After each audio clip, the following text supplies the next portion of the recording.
Saya mau ngasih ilmu. Ilmu ini mahal, tapi saya bagi gratis. Saya bagi gratis. Judulnya apa? Sulit itu tidak sulit.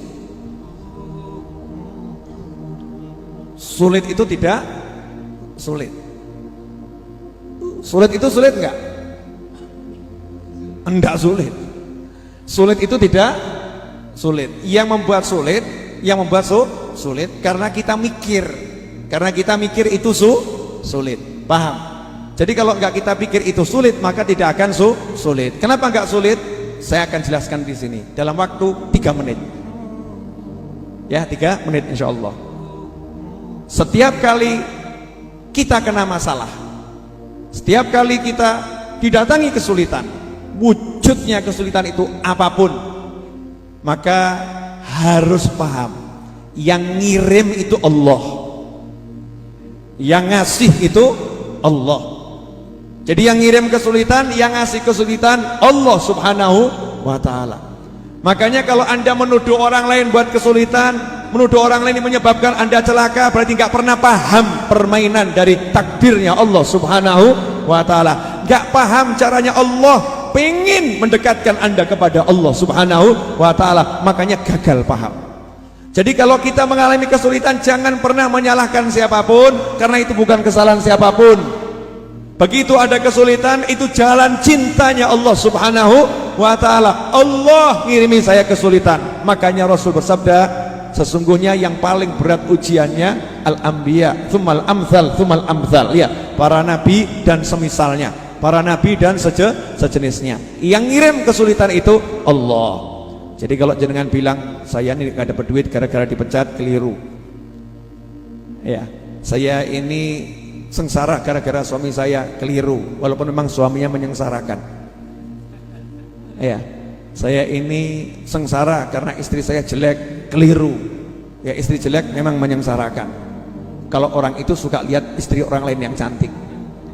Kalau nggak pernah lihat yang cantik, yang jelek tetap cantik. Jelek itu kelihatan jelek karena dibandingkan dengan yang lebih cantik. Bandingkan yang jelek dengan yang lebih jelek, maka kelihatan cantik. Sebelum kamu jelekkan orang lain, silahkan kamu bercermin, lihat dirimu sendiri, jelek atau ganteng. Paham ya? Sadar diri. Itu iklan. Jadi jangan nyalahkan siapapun. Tahu yang ngasih masalah tadi siapa? Yang ngasih masalah siapa? Yang ngasih masalah siapa? Oke. Kalau yang ngasih Allah, ada enggak yang bisa menghalangi? Enggak ada. Kalau yang ngasih masalah Allah, enggak ada yang bisa menghalangi. Pertanyaan kedua, kalau begitu ada ndak yang bisa ngasih kamu masalah? Nggak ada. Nggak ada satu makhluk, satu orang pun bisa kasih kamu masalah. Makanya nggak usah takut dengan orang yang berencana apapun, orang yang membuat makar model apapun, orang yang membuat siasat model apapun. Siasatnya, makarnya, usahanya, tipu dayanya tidak akan bisa kena ke kamu kecuali kalau memang diizinkan oleh Allah subhanahu wa ta'ala. Ini akidah, itu buat tenang. Lah yang ngirim masalah Allah kok. Jadi nggak masalah. Kok nggak masalah kenapa? Kalau hubungan sama Allah enak. Begitu paham yang ngirim Allah, langsung bilang saja sama yang ngirim, ya Allah tolong solusinya, ya Allah please selesaiin, ya Allah kuatkan, ya Allah tolong, ya Allah bantu. Ini paham. Jangan begitu kena masalah kesulitan langsung mikir simpenan duit, langsung mikir teori, langsung mikir strategi, langsung mikir cara-cara, mikir makhluk yang dipikir, gak mikirkan kholiknya, yaitu penciptanya Allah subhanahu wa ta'ala. Nah, sadar dulu Allah yang ngirim, terus minta tolong sama Allah, baru ngatur strategi, baru berobat ke dokter, baru berupaya dengan apa yang bisa diupayakan. Tapi Allah dulu yang dituju. Itu nomor satu. Nomor dua, menariknya, Allah yang ngirim masalah, Allah yang ngirim masalah, dan hanya Allah yang bisa menyelesaikan. Tak jamin kok awakmu golek duit nganti sirah jadi sikil, sikil jadi sirah, kepala jadi kaki, kaki jadi kepala, pagi jadi siang, siang jadi sore, sore jadi malam, begitu seterusnya. Kalau Allah bilang buntu rezekimu, buntu mas. Maka jangan pernah sambat golek duit kok angel, ya golek duit kok angel. susah buat kamu, buat saya tidak. Sorry bro, gua awakmu angel, awakku alhamdulillah gampang. Habib kok begitu Bib? Buat dia mudah, buat saya kok susah. Biar kamu paham, usahamu sehebat apapun tuh gak bisa datengin rezeki. Sekeras apapun kamu ikhtiar, gak bisa jebol pintu rezeki. Yang buka, yang nutup pintu rezeki Ar-Razzaq wallah ta'ala, Allah yang maha kuasa. Paham sih, hanya Allah yang bisa menyelesaikan masalah, hanya Allah yang bisa menolong, hanya Allah yang bisa membantu. Jadi nomor satu yang kirim Allah, nomor dua hanya Allah juga yang bisa menyingkirkan. Uniknya, menariknya, nah Allah itu udah ngasih tahu kalau ada masalah sebetulnya itu hadiah. Oh, masalah kok hadiah? Bu, ibu ngantuk, teler kelas berat, jam 1 malam digugah bojo, diograk-ograk, tangi bu, masalah atau berkah? Wah, bingung. Masalah atau berkah bu? Jujur, masalah atau berkah? Masalah. Kemudian suaminya bilang, tolong buatkan nasi goreng pedes pol. Masalah atau super masalah? Males atau enggak males? Jujur, males atau enggak males? Cemberut atau senyum? Merengut atau besengut? Podo wae ya. Cemberut, merengut, besengut. Begitu keluar dari kamar, lampunya mati. Kenapa? Pulsa listrik entek. Sebel atau enggak sebel? Sebel atau enggak sebel? Ngomyang atau enggak ngomyang? Ngomyang itu bahasa Indonesianya apa? Ngomel. Ngomel itu Indonesia atau Jawa? Jawa di Indonesia kan. Al-ngomelu. Muring-muring, ngomel, ngomyang, entah bahasanya apapun. Ke dapur. Begitu sampai dapur, tiba-tiba ada 20 lilin menyala. Tas, 20 lilin menyala. Kemudian di situ ada mengatakan surprise, ngei masak kilo. Masak kilo. Ya, kemudian semua yang 20 orang itu ngomong, ini hadiah dari suamimu, ini hari jadi pernikahan kalian. Jenengan senang napa besengut? Mati ngadeg kaget bu. Seneng kan ya? Seneng, betul? Seneng, bahagia. Pertanyaan saya, sebetulnya tadi gugah membangunkan dirimu dikala kamu males bangun, dikala kamu suntuk untuk bangun, dikala kamu capek, dikala kamu lelah, dioyak-oyak bojo, itu enak atau enggak enak? Enggak enak, betul. Lampu mati keluar untuk masak, enak atau enggak enak? Enggak enak. Ternyata itu strategi suami. Untuk apa? Surprise. Kejutan dek, kejutan. Ternyata suaminya mau ngasih hadiah. Begitulah Allah subhanahu wa ta'ala. Awakmu dikai masalah, dikai surprise, dikai kejutan, dikai hadiah, mikir elek-elek, kurang ajar awakmu. Habib Novel galak ya. Kalau orang mudeng-mudeng. Paham enggak? Jadi dikasih masalah, dikasih yang nggak enak, itu sebetulnya lagi apa? Di ujung disiapkan surprise, kejutan. Makanya kalau udah dikasih tahu dari sekarang, begitu ada masalah, asik, hadiah. Ada masalah, surprise. Entenono hadiah, entenono surprise, mesti enak. Ada yang nonton ini kemudian ngomong, Habib, aja mau gedebus.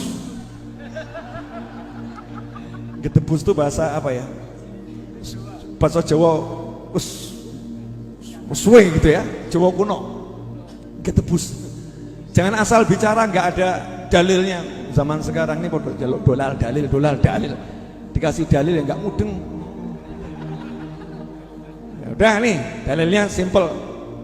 Fa inna ma'al usri yusran, inna ma'al usri yusra.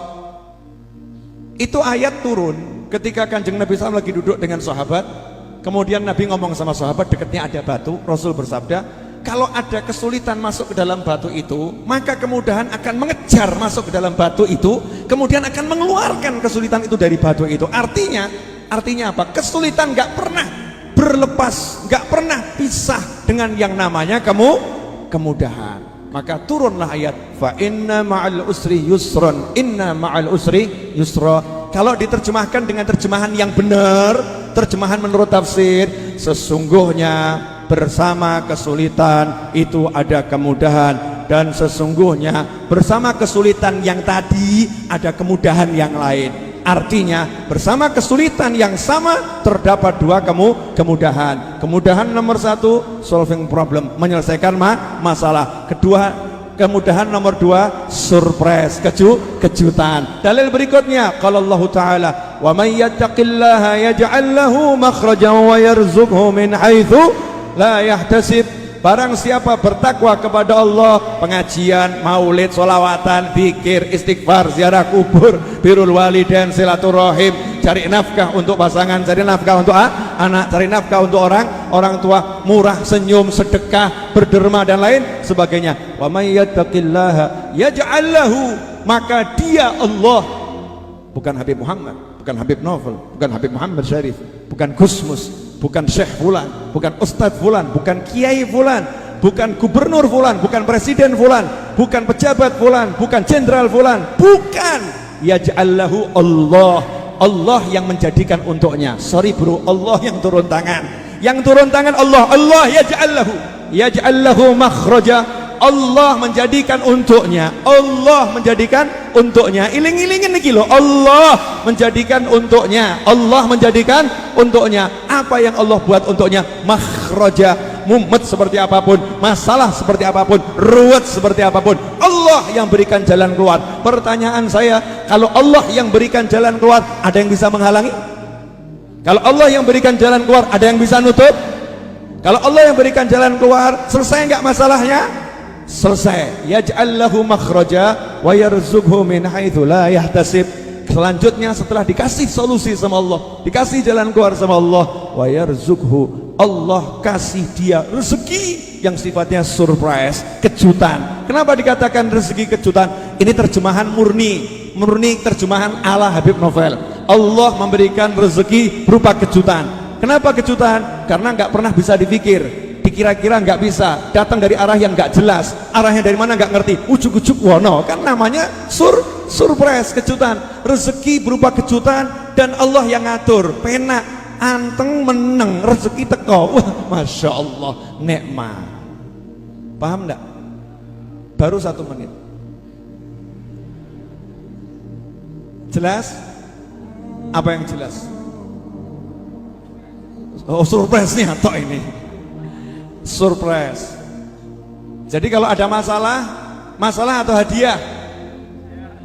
Jadi kalau Anda terlilit hutang nggak bisa bayar, besok mau ditagih, mau dihajar, masalah atau hadiah?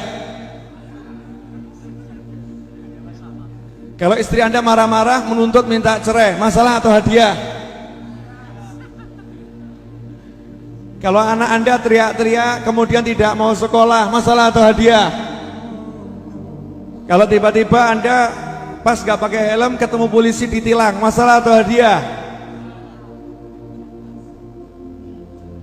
Jawabnya mulai nggak jelas Gus. Monggo. Masalah atau hadiah? Jawabannya sederhana, itu bukan masalah, itu hadiah. Tapi hadiahnya sama Allah dibungkus dengan masalah.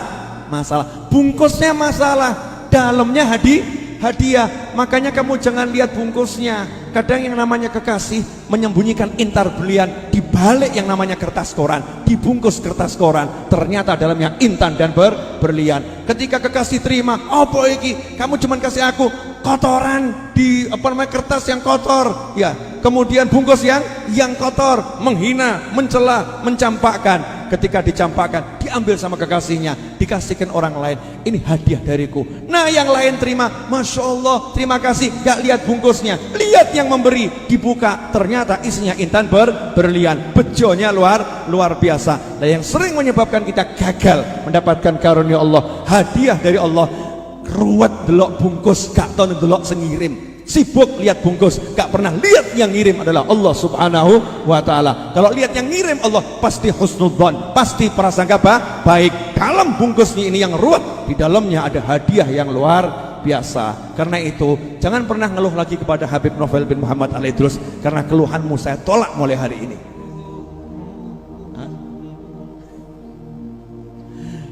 Ini lebih sadis Gus Mus nih.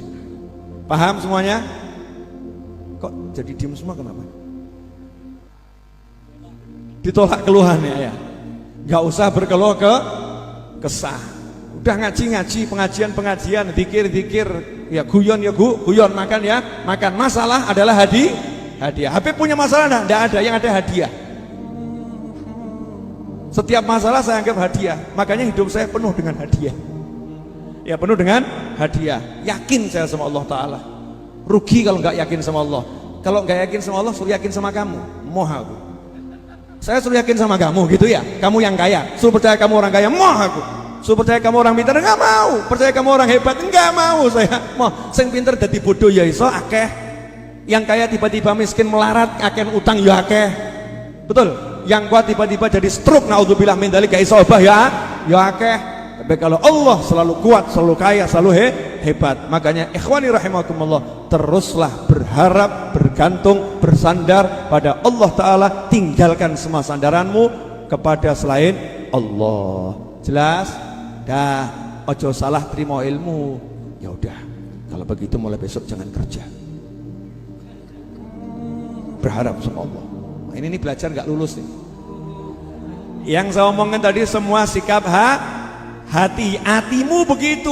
Fisik guyu mesem, gak ada duit nih, gak punya duit, keluar ke pasar. Ngapain? Ibadah. Ngapain? Cari nafkah. Pasar sepi, gak masalah, Gusti Allah ramai terus. Masya Allah, asyik. Enak enggak bisa begitu? Enak. Makanya jaga hatimu, aku akan jaga hatiku. Kita punya hati masing-masing. Mari hati kita masing-masing kita jaga.